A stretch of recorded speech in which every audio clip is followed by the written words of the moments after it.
Il est 18 h, bonsoir et bienvenue dans le Flash Info sur RTI 1. Le président de la Standard Chartered Bank a rencontré le Premier ministre ivoirien. Il a fait le point des activités de la banque en Côte d'Ivoire à Daniel Kablan-Duncan. Les deux hommes ont aussi parlé du soutien de la banque au projet de développement du pays. Le vice-premier ministre portugais Paulo Portas est rentré dans son pays après une visite de 24 heures en Côte d'Ivoire. Avant son départ, il a rencontré le président de l'Assemblée nationale. Les deux hommes ont parlé de la croissance économique et de la création d'emplois dans le pays. Hamza Diaby. Arrivé en Côte d'Ivoire pour une visite de 48 heures, le vice-premier ministre portugais Paulo Portas s'est rendu ce jeudi à l'Assemblée nationale accompagné du chef du gouvernement ivoirien Daniel Kablan-Duncan.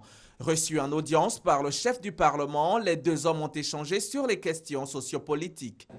On a beaucoup discuté de la politique, de l'économie, de la vie des entreprises, de la croissance, de la création d'emplois. Moi, je suis responsable pour la coordination des politiques économiques dans mon pays. Nous avons eu des problèmes très difficiles en 2011. Nous sommes maintenant dans une étape de change et de réussite économique et de création d'emplois et de génération de confiance. Et je crois qu'il y a un chantier énorme entre le Portugal et la Côte d'Ivoire, non seulement du point de vue politique, mais aussi du point de vue des entrepreneurs et des investissements mutuels. Le Portugais dit apprécier le partenariat entre son pays et la Côte d'Ivoire. Avant de prendre congé de son hôte, Paulo Portas a salué les efforts de réconciliation entrepris par le président Alassane Ouattara. C'est aujourd'hui la journée mondiale de lutte contre la drépanocytose. La Société ivoirienne d'hématologie, immunologie, oncologie et transfusion sanguine et ses partenaires a informé et sensibilisé les populations sur cette maladie. C'était à l'occasion de la première journée scientifique ivoirienne sur la drépanocytose. Détruits en 2012 par les djihadistes dans le nord du Mali, les mausolées de Tombouctou sont en reconstruction.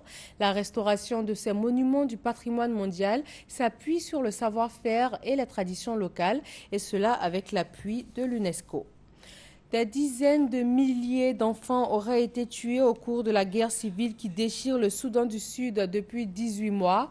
Au moins 129 enfants ont été tués le mois dernier dans le nord du pays, selon l'UNICEF. Des filles âgées d'à peine 8 ans auraient été violées collectivement puis assassinées. Alors qu'un accord semble impossible à atteindre et que le système bancaire grec est au bout de l'effondrement, les Européens cherchent d'urgence un plan B pour la Grèce. Tous évoquent un contrôle des capitaux et une possible sortie de la Grèce de la zone euro. Un nouveau mini-sommet de la dernière chance sur la question de la dette grecque est prévu pour lundi. Merci de votre attention. Prochain point de l'actualité, 20 h sur RTI 1.